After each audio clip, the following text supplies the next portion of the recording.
Assalamualaikum warahmatullahi wabarakatuh. Kang Bro, ternyata hasil free practice pertama membuat kita cukup kaget, Cak. Sebab kita nggak menyangka Peko Bagnaia sekesulitan itu. Ternyata Peko, the king of Mugello, kesulitan baru di awal untuk free practice pertama. Oke, teman-teman semuanya, jadi WB akan update buat sampean semuanya bagaimana hasil free practice pertama. Ingat, Cak, ini baru free practice pertama. Artinya apapun bisa terjadi dan para pembalap bisa improve. Pastinya karena memang kondisi aspal pada saat pertama biasanya masih slippery atau licin. Jadi belum maksimal traksinya. Dan ternyata pada kondisi yang low traction kita ngelihat Peko kesulitan. Nah, ini adalah sebuah fakta yang cukup mengejutkan sebab di awal IWB sudah mempelajari bagaimana potensi dari Peko. Dan teman-teman, Peko pun mengatakan jika saat ini di Mugello dia kesulitan dan tidak bisa menang, ini adalah sebuah bencana bagi Peko. Itu pengakuan Peko, Cak, ya, kata Peko. Artinya memang Peko menyadari momentum dia untuk bangkit adalah di Mugello. Sebab di Mugello ini adalah sebuah sirkuit yang sangat disukainya dan dia berhasil juara di Mugello 5 kali. Bayangkan saja, Cak, 5 times. Beda dengan Marquez yang hanya menang sekali di Oke, mungkin untuk yang kelas Premier, Peko menang 3 kali. Tapi Marc Marquez hanya 1 kali di 2014. Dan ternyata pada opening lap hari ini kita lihat Peko suffering. Pertanyaannya, ada apa dengan Peko dan bagaimana potensi Marquez? Kita intip dulu datanya dan IWB akan jabarkan semuanya seperti apa sih sirkuit Mugello yang dikatakan adalah teritori Peko Bagnaia. Sebab dia sangat hafal setiap jengkal, setiap inci dari sirkuit Mugello. Kita akan bedah sama intip saja di sini, Cak.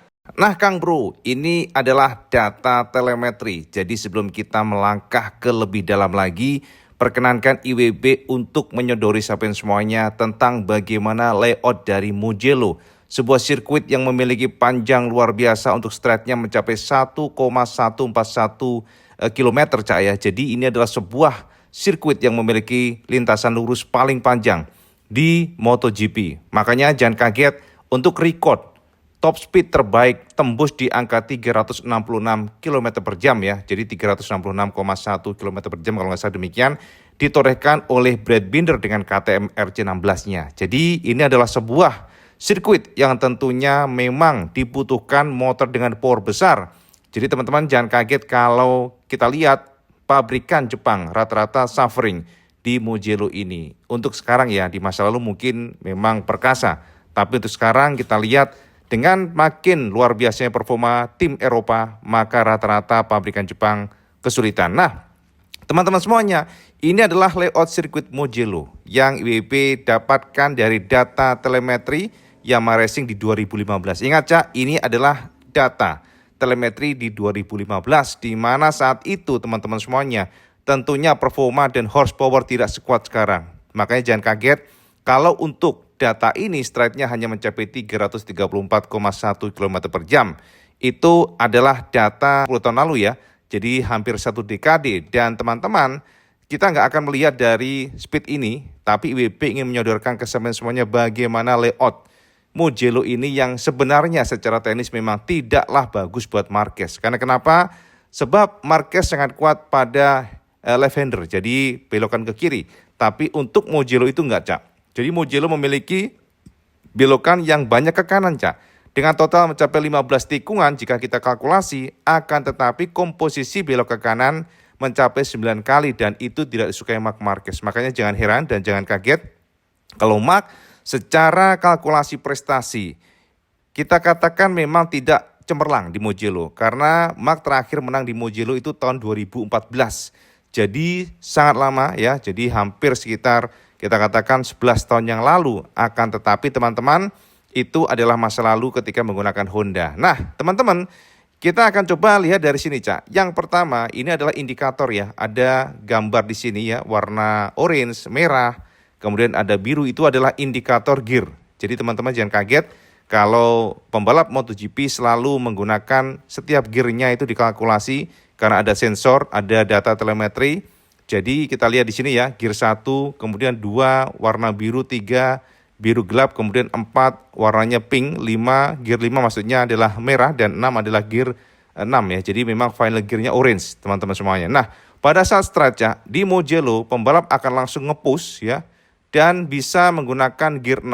Akan tetapi memasuki area sini Cak, pembalap harus langsung downshift di gear 5, 4, 3 dan berhenti di gear 2 Cak.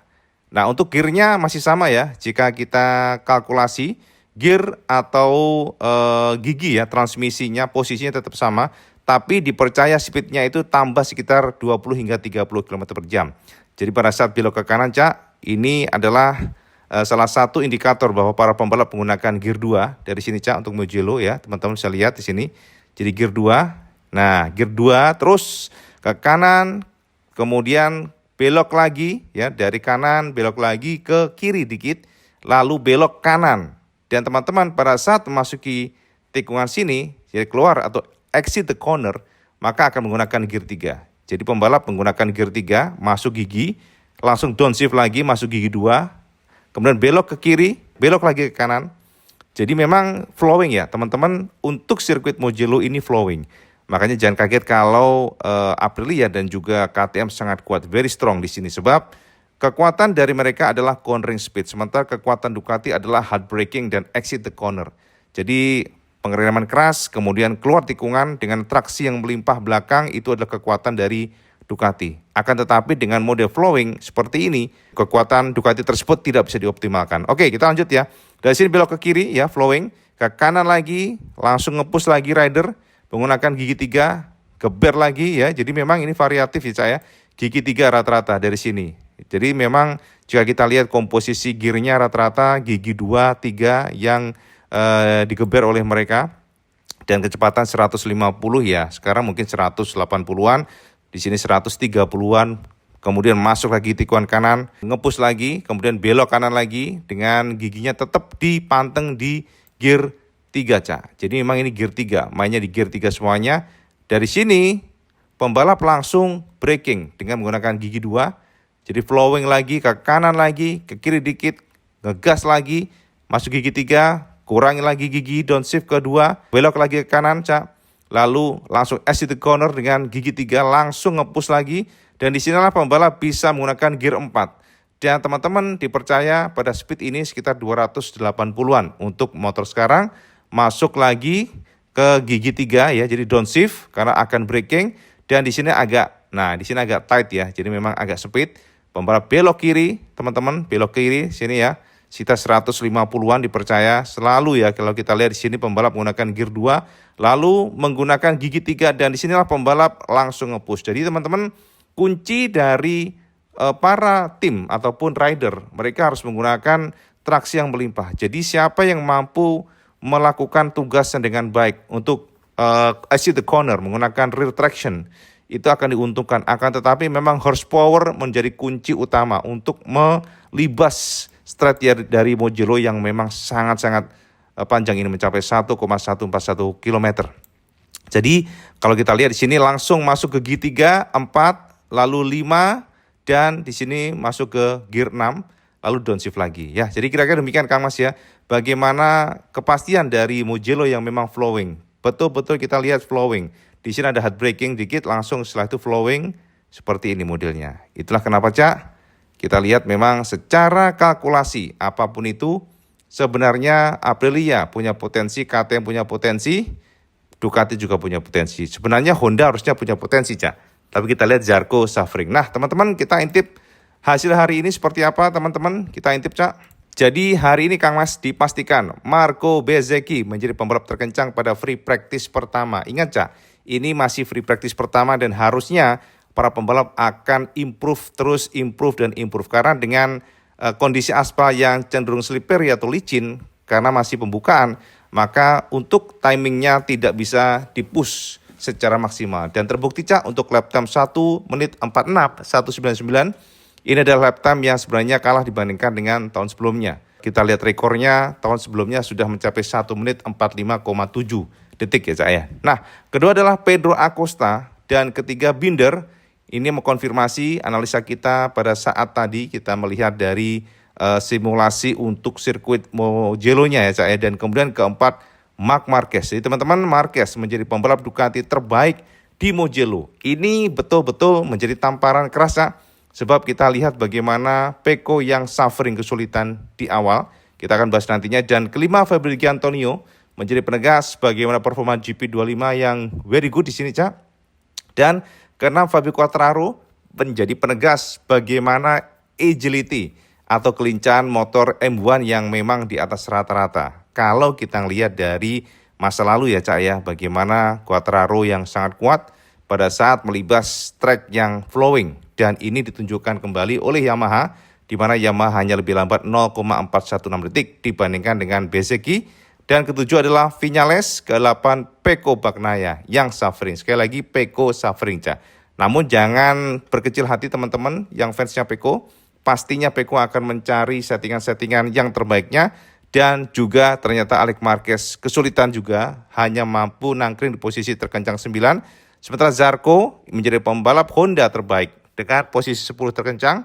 Disusul Jack Miller, Alex Rins, kemudian Oliveira, kemudian juga Morbidelli, Ogura, dan 16 Bastianini, Nakagami 17, dan Anteguer 18, Fernandes dan Joan Mir 20, 21 Cantra dan Savadori 22. Sementara kita lihat top speednya Cak. Nah ini dia data top speed Kang Mas. Seperti yang sudah kita bahas tadi. Ternyata memang untuk top speed di hari ini belum bisa menjungkalkan all time record top speed Brad Binder dengan KTM-nya. Di mana KTM RC16 hari ini menorehkan top speed di 362,4 km per jam. Ini menjadi motor terkencang. Karena di setelahnya ya, keduanya adalah Bezzecchi dengan Aprilianya dengan 358,8. Disusul Marc Marquez yang ternyata juga sama top speednya dengan Bezzecchi. Lalu Viñales ke-4. Lalu Pecco ke-5 dengan 356. Tipis ya bedanya. Dan lalu Acosta, Fabio Quartararo ternyata luar biasa. Yamaha very fast Cak. 354 km per jam. Karena memang Yamaha menggunakan new engine dari kemarin. Kemudian Zarco Honda yang ternyata sedikit lebih rendah untuk top speednya Bastianini, Lorenzo Savadori, dan terbuncit adalah Honda dengan Somiket Cantra. Ini adalah gambaran semuanya bagaimana hasil hari ini dan bagaimana seperti apa. Dan pertanyaannya, apa yang terjadi dengan Pecco Bagnaia? Kenapa seharusnya dia King of Mugello tapi pada pembukaan sudah suffering? Kita akan bahas Cak setelah ini Cak. Nah, jadi sudah jelas ya teman-teman semuanya bagaimana dan seperti apa Mugello. Artinya memang secara kalkulasi teknis seharusnya Marquez kalah dibandingkan dengan Pecco. Dari pengalaman histori masa lalu, dari bagaimana Pecco menghandle Mugello, dan bagaimana Pecco menaklukkan Mugello, dan not any single rider yang mampu mengalahkan Pecco pada 3 tahun terakhir. Nah, teman-teman, akan tetapi faktanya adalah hari ini Pecco ternyata kesulitan. Oke, WP akan terangkan sama semuanya apa yang terjadi dengan Pecco hari ini. Jadi, Cak, sama tahu sendiri Pecco kemarin di Aragon luar biasa. Kuncinya adalah perubahan atau perombakan ataupun penggantian ya, disc brake depannya. Karena Pecco mengatakan ketika menggunakan disc brake yang besar ya teman-teman. Sama tahu sendiri bahwa Ibu sudah terangkan kemarin ketika pembalap menggunakan standar dari MotoGP yang mencapai disc brake lebarnya ya 340 mm. Pecco kurang merasa percaya diri. Jadi sering ngelock ya untuk front end-nya, kemudian pada saat ngelepas tuas remnya langsung ngeloyor kayak white. Tapi ketika menggunakan 355 mm itu membuat feel-nya berbeda, dia lebih pede masuk tikungan, entry corner-nya lebih cepat, dan ternyata Pecco merasa bahwa secara feeling, time by time dia merasa kembali feel-nya itu kayak GP24 masa lalu. Ya, yang menjadi masalah adalah begini Cak, ternyata di Mugello Pecco tidak bisa menggunakan disc brake 355 mm. Kenapa? Sebab di Mugello layoutnya berbeda. Layout tidak sama dengan Aragon yang banyak hard braking. Sementara di Mugello itu flowing Cak, mengalir ya, ayun kiri, ayun kanan. Ada beberapa titik pengereman tapi bukan yang keras banget. Dan ternyata dengan situasi flowing, situasi fast corner yang tidak banyak hard braking, itu membuat dia tidak bisa menggunakan disc brake karbon berukuran 355 mm. Kenapa Cak? Sebab disc brake yang sangat lebar tersebut gampang dingin Cak informasinya. Otomatis ketika disc brake karbonnya dingin dibandingkan dengan biasanya, maka performa temperatur ideal bekerjanya karbon itu tidak mencapai. Jadi kalau Peko memaksakan dia menggunakan 355 mm, maka ditakutkan justru remnya tidak pakem. Sebab kenapa? Temperaturnya cepat dingin dengan model disc brake yang lebar. Sebab memang secara desain disc brake lebar ini didesain oleh Brembo untuk menaklukkan tikungan yang sangat keras. Artinya tikungan yang hard braking-nya banyak, kemudian juga menguras banget pengereman. Masalahnya adalah Mugello tidak banyak menguras rem. Mugello itu cenderung dingin untuk disc brake. Mengingat itu tadi, sebab ternyata memang flowing itu membuat para pembalap tidak harus banyak ngerem. Dan itulah yang menjadi dasar kenapa Peko hari ini mengganti disc brake-nya dengan 340 mm, sebab 355 yang digunakan di Aragon tidak bekerja maksimal di sini. Jadi memang dilema Kang Mas ya. Selama ini dia merasa dengan 340 mm entry corner-nya tidak pede ya. Jadi feel-nya itu locking terus ya, ngunci terus untuk ban depannya. Dan sayang banget hari ini jika dia memaksakan dengan 355 mm yang lebih gede, yang feel-nya lebih pede bagi dia, tapi tidak bekerja di sini. Jadi memang itu yang terjadi pada Peko Kang Mas. Kita akan pantau seperti apa usaha dari Peko Bagnaia. Yang jelas hari ini Peko kesulitan, dia geleng-geleng ya, tadi sempat kita lihat rekamannya, dia sangat-sangat marah, kesal sekali. Sepertinya feel dari front end-nya kembali berantakan, Cak. Tapi teman-teman semuanya, video ini IWB buat pada saat free practice pertama. Dan IWB yakin pasti nanti akan improve dan improve. Mengingat teman-teman, untuk all time best record-nya di Mugello yang menorehkan adalah Peko Bagnaia dengan lap time di angka 1 menit 45,7 detik. Sementara sekarang kan masih 1 menit 46, sekian ya. Jadi memang ada ruang untuk Peko improve nantinya. Kita harapkan demikian ya, biar ada rasa motivasi yang besar mengingat dia sudah semakin jauh dari Marquez. Dengan 92 angka tentu ini adalah sebuah tekanan yang sangat tinggi bagi Peko. Dan Peko adalah pembalap yang sangat ingin menang di Mugello. Itu kata Peko ya teman-teman semuanya. Nah itu adalah Peko dan kemudian Alex Marquez. Kita juga belum mendapatkan informasi dari Alex Marquez. Tapi yang jelas hari ini kita lihat performa terbaik ditunjukkan pasukan Ducati hanyalah itu tadi Cak, kita sebutkan ya, Marquez dan juga Fabio Di Giannantonio. Dua-duanya GP25, artinya memang GP25 saat ini masih belum klik, masih belum maksimal untuk menjadi terkencang. Tapi menjadi best Ducati itu sudah cukup menurut WB ya. Dan Marquez tetap still number one. Hari ini masih the fastest Ducati rider. Feel dari motornya, feel dari sensitive precise-nya itu memang luar biasa. Marquez keempat, di belakang pasukan KTM dan juga Bezzecchi. Bezzecchi very good, selalu ya. Kalau WB katakan Aprilia selalu bagus pada flowing. Model yang fast corner flowing itu memang Aprilia dari pengalaman IWB seperti masa lalu ya, kemarin ya juga bagus ya teman-teman semuanya. Dan tentu saja tinggal kita lihat apakah para pembalap akan improve dan Acosta serta Binder juga berusaha untuk improve mengingat saya tahu sendiri kemarin mereka berusaha keras untuk menghilangkan chatter dan hari ini sepertinya mereka cukup confidence dengan motornya. Oke, teman-teman semuanya, itu sekelas informasi Mugello dengan kesimpulan pembukaan bahwa ternyata Bezzecchi luar biasa ya, top of the top, kemudian disusul oleh pasukan KTM dan Marquez juga very fast. Akan tetapi Peko Bagnaia ambiar Kang Mas. Kita akan pantau seperti apa. Sekalian komen di bawah Cak. Sama pede nggak kira-kira Peko bangkit? Sama pede nggak Peko menang? Karena Peko tujuan hari ini adalah menang. Dan Peko mengatakan jika dia nggak menang hari ini maka sudah finish bagi dia. Mengingat Mugello adalah titik di mana dia seharusnya bisa menjadi pemenang. Tapi jika memang dia nggak menang di sini, ini artinya memang real problem. Real problem. Jadi memang betul-betul bermasalah. Itu yang menjadi penegasan Peko Bagnaia. Kita pantau seperti apa usaha Peko. Kita pantau dulu ya teman-teman semuanya. Setelah ini FB2. Dan kita lihat seperti apa hasilnya. Dan seperti biasa kalau teman suka video ini, like, share, dan subscribe. Ojo lali Cak. Saya soal terima waktu karena itu yang paling penting. Assalamualaikum warahmatullahi wabarakatuh. Selamat segendos.